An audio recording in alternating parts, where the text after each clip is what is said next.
യഥാർത്ഥത്തിൽ ഈ കുറ്റകൃത്യത്തിൽ പങ്കാളിയായ എന്ന് പറഞ്ഞാൽ ആക്ഷനിൽ പങ്കെടുത്ത ആളുകളെ ശിക്ഷിച്ചിട്ടുണ്ട്. അപ്പോൾ ഈ ഗൂഢാലോചന ആംഗിൾ ഇനിയും മുകളിലെ കോടതികളിൽ തെളിയിക്കപ്പെടുക എന്നുള്ളത് എളുപ്പമുള്ള കാര്യമാണോ, സാധ്യമായ കാര്യമാണോ? ഇതിൽ വിഷയം എന്താ വെച്ചാൽ നമുക്ക് പല രീതിയിൽ ഇതിനെ സമീപിക്കാം. തെളിവ് അപ്രീഷിയേറ്റ് ചെയ്തതിൽ കോടതി പരാജയപ്പെട്ടു എന്ന് പറയാം. റിപ്രിമാൻഡ് ചെയ്ത് വീണ്ടും കോടതിയിലേക്ക് വന്ന് ഈ ഭാഗങ്ങൾ ഇനിയും അത് കേൾക്കേണ്ടതുണ്ട് എന്ന് പറയാം. അവിടെ ഒരു ഇൻവെസ്റ്റിഗേഷന് പോരായ്മയുണ്ടെങ്കിൽ അതിന് വേണ്ടിയിട്ട് വേണമെങ്കിൽ പോകാൻ സാധിക്കും.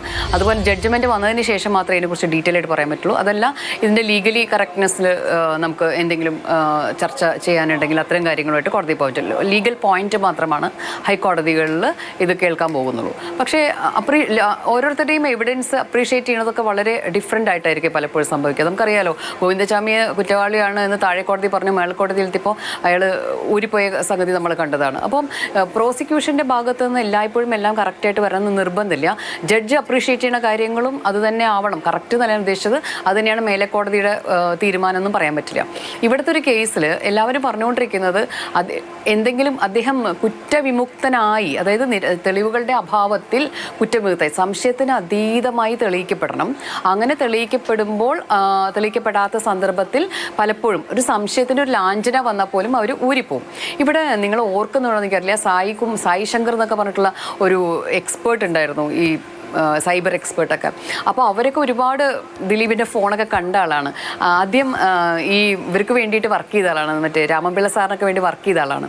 പിന്നീട് അവിടുന്ന് കൂറുമാറി വരാൻ തയ്യാറായ ഒരാളായിരുന്നു. പക്ഷെ ഒരു പേപ്പർ പോലും അയാൾക്ക് തിരിച്ചു കിട്ടിയില്ല. അയാൾ എല്ലാ കാര്യങ്ങളും കൊണ്ടുപോയി രാമപിള്ള സാറിൻ്റെ ഓഫീസിൽ ഏൽപ്പിച്ചിട്ട് തിരിച്ച് അയാൾക്ക് യാതൊന്നും തന്നെ കിട്ടിയില്ല. അങ്ങനെ പല ആളുകളെയും പ്രോസിക്യൂഷൻ എത്രയോ ലേറ്റായിട്ടാണ് എൻട്രി ചെയ്യുന്നത്. പക്ഷെ അതിൽ എത്രയോ മുൻപ് തന്നെ ഈ കേസുമായി ബന്ധപ്പെട്ട എല്ലാവരെയും എൻട്രി ചെയ്ത് എല്ലാവരെയും എല്ലാം വാങ്ങിച്ചു വെച്ച് അതെല്ലാം തന്നെ ഡിസ്പ്രൂവ് ചെയ്യല്ല, അത് തെളിവായി ഉപയോഗിക്കാൻ പറ്റാത്ത രീതിയിലേക്കാക്കി മാറ്റാനുള്ള നല്ലൊരു വളരെ കൃത്യമായ സംഘടിതവും പ്ലാൻഡുമായിട്ടുള്ള നല്ല ബ്യൂട്ടിഫുൾ ആയിട്ടുള്ള ഒരു ഡിഫൻസ് മെക്കാനിസം അവർക്ക് ഉണ്ടാക്കാൻ പറ്റി. അതുകൊണ്ടാണ് അവർ പിന്നെ കോൺസ്പിറസി കേസിൽ ഊരിപ്പോകുന്നത്. കാര്യം പറയുമ്പോൾ അഡ്വക്കേറ്റ് ആശ, കേരളത്തിൽ നല്ല പണം ഉണ്ടാക്കിയ ഒരാൾക്ക് നല്ല പണം ഉണ്ടെങ്കിൽ രാമൻപിള്ള അസോസിയേറ്റ്സിനെ ഹയർ ചെയ്യാം. തുടർന്ന് എന്ത് കുറ്റകൃത്യവും നടത്തിയാലും അവർ ഈ ബ്യൂട്ടിഫുള്ളായ ഡിഫൻസ് മെക്കാനിസം കൊണ്ട് ഊരിക്കൊണ്ടുവരും. പണ്ട് മള്ളൂരിനെ കുറിച്ച് പറഞ്ഞതുപോലെയാണ്, മള്ളൂരും കുറച്ച് പണം ഉണ്ടെങ്കിൽ എന്തും ചെയ്യാം എന്ന അവസ്ഥ പോലെ നമ്മളിതാ ഈ കാലഘട്ടത്തിലും ആകപ്പാടെ എനിക്കൊന്നൊരു വൈറ്റ് കോളർ ആയ ആൾ ശിക്ഷിക്കപ്പെട്ടത് ആ നിസാമിന്റെ കേസിൽ മാത്രമാണ്. അത് ഡയറക്റ്റ് എവിഡൻസ്, ഒരാൾ തല്ലിക്കൊന്നതിന്റെ ദൃക്സാക്ഷികളോ മറ്റു വിവരങ്ങളോ ഒക്കെ ഉള്ളതുകൊണ്ട് അയാൾ ശിക്ഷിക്കപ്പെട്ടു എന്നുള്ളതിനപ്പുറത്ത് ആരെ ശിക്ഷിച്ചതാണ് നമ്മൾ കണ്ടിട്ടുള്ളത്? അതെ, അതാണ് ഇപ്പം ഞാൻ പറയട്ടെ, രാമപിള്ള സാറ് മാത്രമൊന്നുമല്ല, നമുക്ക് ഒരുപാട് നല്ല ഡിഫൻസ് അഡ്വക്കേറ്റ്സ് ഉണ്ട്. ഈ ഡിഫൻസ് അഡ്വക്കേറ്റ്സ് ഒക്കെ ഒരുപാട് കേസുകൾ നമ്മുടെ കേരളത്തിൽ തന്നെ കേസുകൾ എടുത്ത് നോക്കിക്കഴിഞ്ഞാൽ വളരെയധികം എക്വിറ്റൽ റേറ്റ് ആണ് കൂടുതൽ. അതായത് ആളുകളെ വെറുതെ വിട്ടുകൊണ്ടിരിക്കുകയാണ്. അതിൻ്റെ അർത്ഥം ഇത്രയും കേരള പോലീസ് പിടിച്ചിട്ടുള്ള മുഴുവൻ കേസും കള്ളക്കേസാണെന്നാണോ? അല്ല.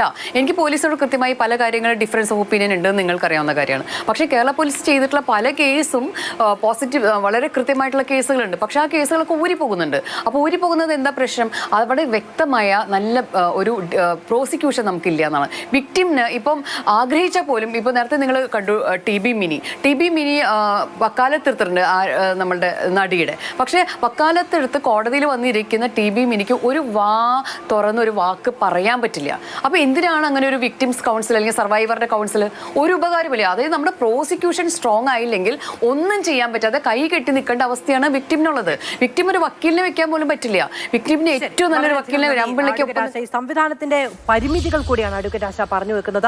പ്രോസിക്യൂഷന് വേണ്ടി വാദിക്കുന്ന ആളുകൾക്ക് യഥാർത്ഥത്തിൽ അതിനുള്ള അടിസ്ഥാന സൗകര്യം പോലുമില്ല. ആവശ്യത്തിന് ജൂനിയേഴ്സ് ലഭ്യമാകുന്നില്ല. ഇപ്പോൾ അഡ്വക്കേറ്റ് ബി രാമൻപിള്ള, അത് ഫ്രാങ്കോ മുളയ്ക്കൽ കേസിൽ അദ്ദേഹം റേപ്പിന് കേസിൽ അക്യൂറ്റ് ചെയ്യപ്പെടുകയാണ് ചെയ്യുന്നത്, ഫ്രാങ്കോ മുളയ്ക്കൽ. അപ്പോൾ അങ്ങനെ ആ നിലയ്ക്ക് പരിണിതപ്രജ്ഞരായ കേസ് വിജയങ്ങളുടെ ട്രാക്ക് റെക്കോർഡുള്ള അഡ്വക്കേറ്റ്സ് ഒരു ഭാഗത്ത് വരുമ്പോൾ പരാജയപ്പെട്ട ആളുകൾ അല്ലെങ്കിൽ നിരന്തരം ആ ഒരു ട്രാക്ക് റെക്കോർഡുള്ള ആളുകൾ തന്നെ അതിജീവിതയ്ക്ക് വേണ്ടി വാദിക്കാൻ വേണ്ടി വരുന്നൊരു സാഹചര്യം ഉണ്ടാകുന്നു തുടങ്ങിയ കാര്യങ്ങൾ പറയണം. ആ പരിമിതികൾ കൂടി ചൂണ്ടിക്കാണിക്കുകയാണ്. പോലീസുകാർക്കടക്കം അതൊക്കെ ബാധകമാകുന്ന സാഹചര്യം ഉണ്ടാകുന്നു എന്ന് പറയുകയാണ്. ഇപ്പോൾ സർക്കാരിന്റെ ഭാഗത്തു നിന്നുള്ള പ്രതികരണങ്ങൾ കൂടി വരുന്നുണ്ട്. മന്ത്രി വി ശിവൻകുട്ടിയുടെ പ്രതികരണം വന്നു.